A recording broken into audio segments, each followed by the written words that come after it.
Assalamualaikum warahmatullahi wabarakatuh. Perkenalkan, nama saya Mince Kogoya, Stambuk 5022-119. Di sini saya akan memaparkan materi tentang PPOK. Definisi PPOK: penyakit paru obstruktif kronis atau PPOK adalah penyakit pernapasan yang menyebabkan seseorang sulit bernapas karena tersumbatnya saluran udara di paru-paru. PPOK merupakan penyakit progresif, artinya penyakit ini akan semakin memburuk sering berjalannya waktu.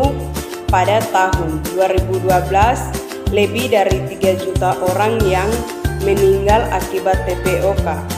Angka itu setara dengan 6% jumlah kematian di seluruh dunia. Pada tahun itu dikutip dari Badan Kesehatan Dunia (WHO), PPOK sendiri terdiri atas 2 jenis utama, yaitu bronkitis dan emfisema. Tanda dan gejala PPOK: 1.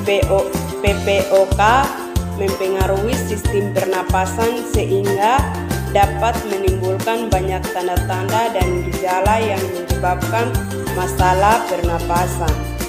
Beberapa gejala dan tanda-tanda PPOK antara lain: 2. Batuk kronis berkepanjangan. 3.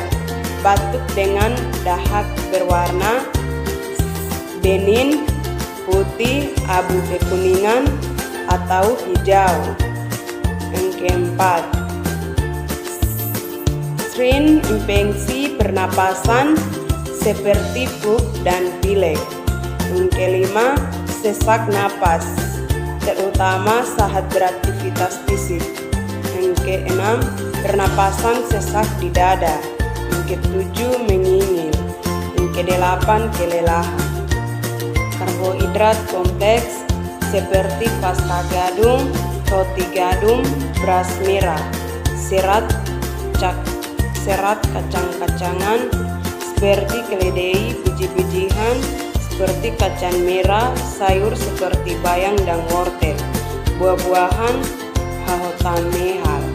Protein meliputi telur daging sapi, ikan, unggas, ayam, bebek, dan kacang-kacangan.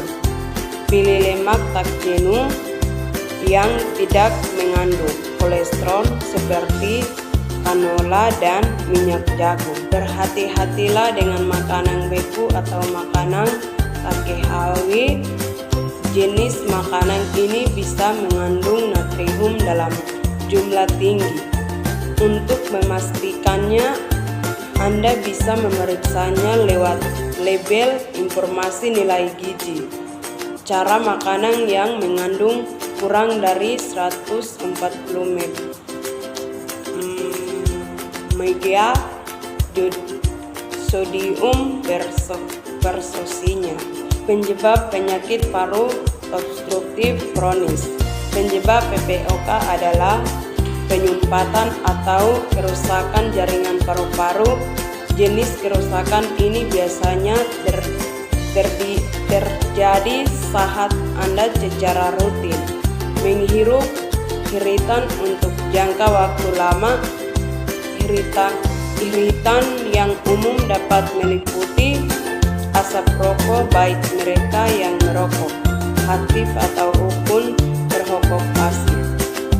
Merokok jangka panjang merupakan penyebab dari 80-90% kasus PPOK. Asap, gas, uap, atau bahan kimia, debu. Polusi dalam ruangan seperti bahan bakar padat yang digunakan untuk memasak dan pemanasan. Siapa yang beresiko kena kondisi ini?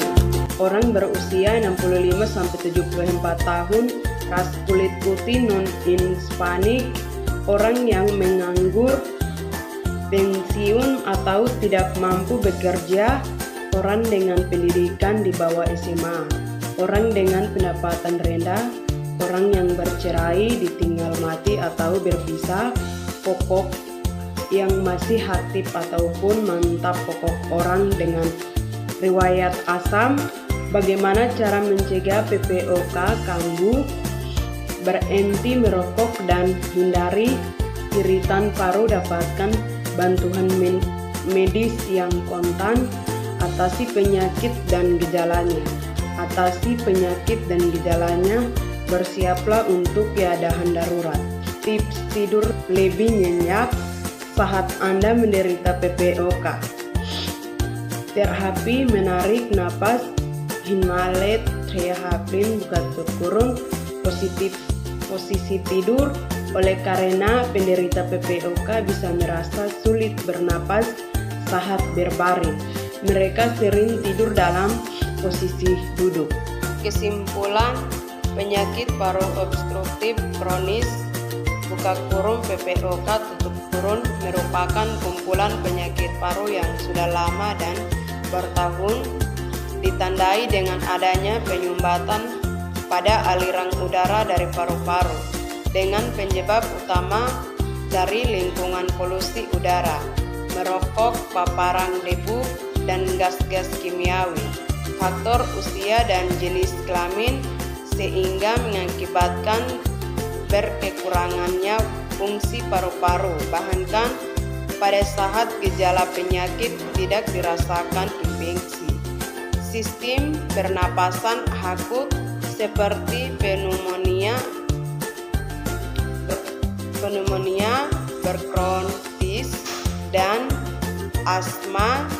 Orang dengan kondisi ini beresiko mendapat PPOK jika individu berhenti merokok.